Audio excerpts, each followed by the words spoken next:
Et si les plus grands chefs-d'œuvre de la Renaissance italienne cachaient des messages secrets, des symboles dissimulés, des références codées, des critiques cachées contre l'Église, et même des représentations anatomiques invisibles au premier regard. Aujourd'hui, on va plonger dans les mystères de la Renaissance italienne et découvrir les messages cachés dans certaines œuvres majeures de cette période fascinante.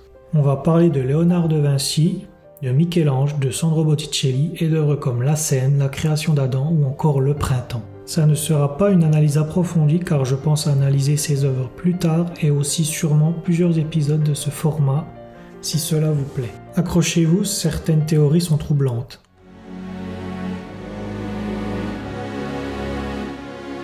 Quand on parle de mystère, impossible de ne pas commencer par Léonard de Vinci. Dans La Seine, peinte entre 1495 et 1498 à Milan, Léonard représente le dernier repas du Christ avec ses apôtres. Mais plusieurs détails intriguent. Le personnage à la droite du Christ semble très féminin. Certains pensent qu'il ne s'agirait pas de Jean, mais de Marie-Madeleine, popularisée par le livre Da Vinci Code, même si Jean a très souvent été peint et représenté ainsi.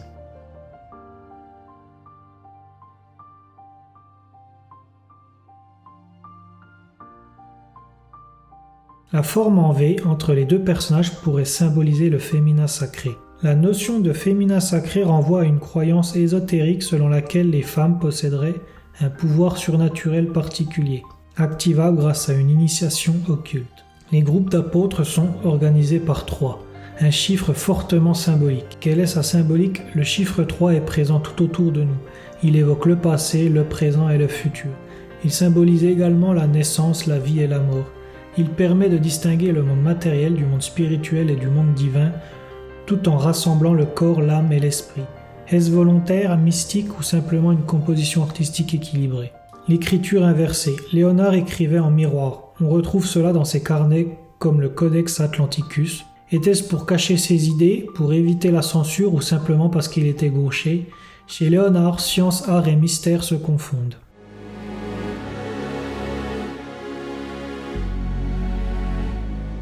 Michel-Ange n'est pas seulement sculpteur, il disséquait des cadavres en secret pour comprendre l'anatomie humaine, ce qui était interdit par l'Église à l'époque. Dans la fresque mythique de la chapelle Sixtine, la création d'Adam, Dieu tend la main vers Adam. Mais regardez bien la forme rouge qui entoure Dieu. Des chercheurs ont remarqué que cette forme ressemble presque parfaitement à un cerveau humain. Si c'est vrai, le message serait incroyable. Dieu ne transmet pas la vie, mais l'intelligence. Michel-Ange aurait-il caché une référence scientifique au cœur même du Vatican ? La sculpture du David semble parfaite, et pour moi il l'est. La première fois que je l'ai vue, je suis resté bouche bée, surtout la mise en scène du couloir, avant de voir cette œuvre majestueuse. Mais certains spécialistes ont remarqué que la main droite est disproportionnée, les veines sont exagérément détaillées. Certains pensent que Michel-Ange voulait symboliser la puissance divine dans l'action humaine.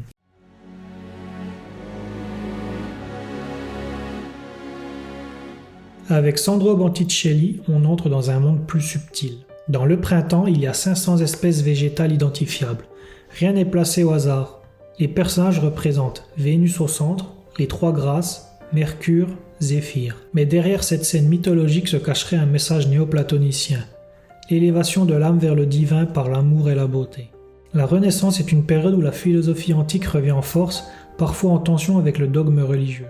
Dans la naissance de Vénus, Vénus nue arrive sur le rivage. À une époque profondément religieuse, peindre un nu féminin mythologique était audacieux. Certains y voient une célébration cachée de la beauté humaine, une critique subtile de la rigidité morale, un message humaniste, l'homme au centre du monde. La Renaissance italienne, notamment à Florence, Rome et Milan, est une période complexe.